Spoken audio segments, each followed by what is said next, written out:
Yeah.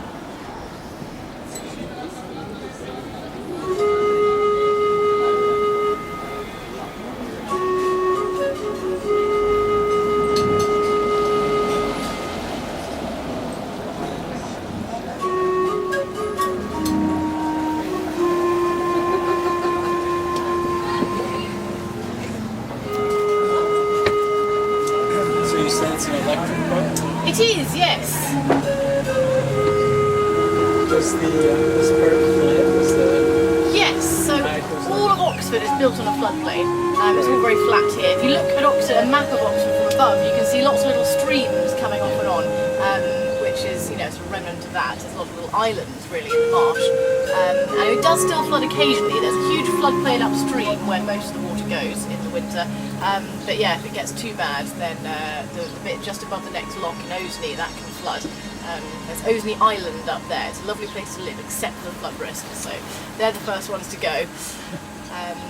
This little patch down here, lots to see, lots of nice eccentric houses up on the left, Swan Cottage here and Caldwell's Castle ahead of us.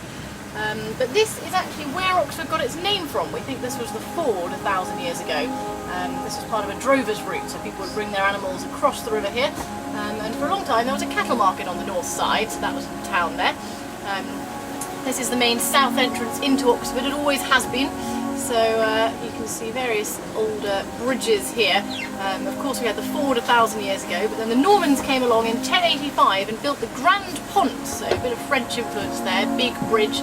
It was about a mile long because it had to cross the marshes that were here. It was very wide and shallow back then. So yeah, over on the right there you can see a very low archway, that's part of the original Norman bridge. And what's the one?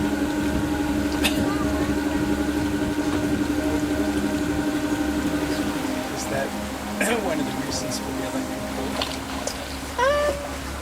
Yeah, I mean, well, our boss is very into eco everything, so he tries, you know, he does buy eco power. You see there's a lockkeeper's cottage, that's on the island, between the lock on the right after this man. Lord Desborough, he was a famous rower and punter. He used to win all sorts of races when he was at university here in the 1870s, and then he was chairman of the Thames Conservancy later on.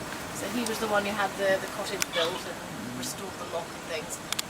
And he donated the starting ring, it was known as, this ox's head in bronze there.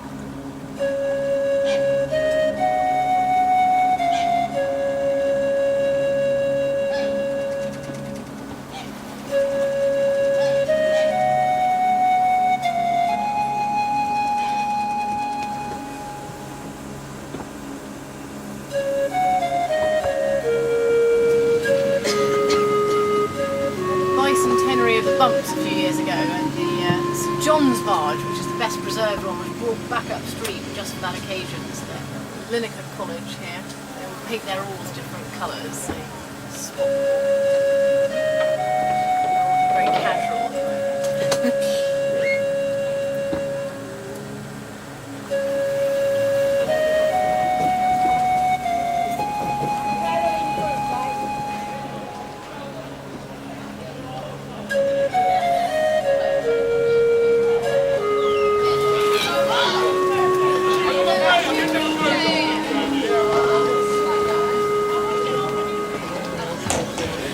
The whole thing might go. Yeah. They might tip the boat.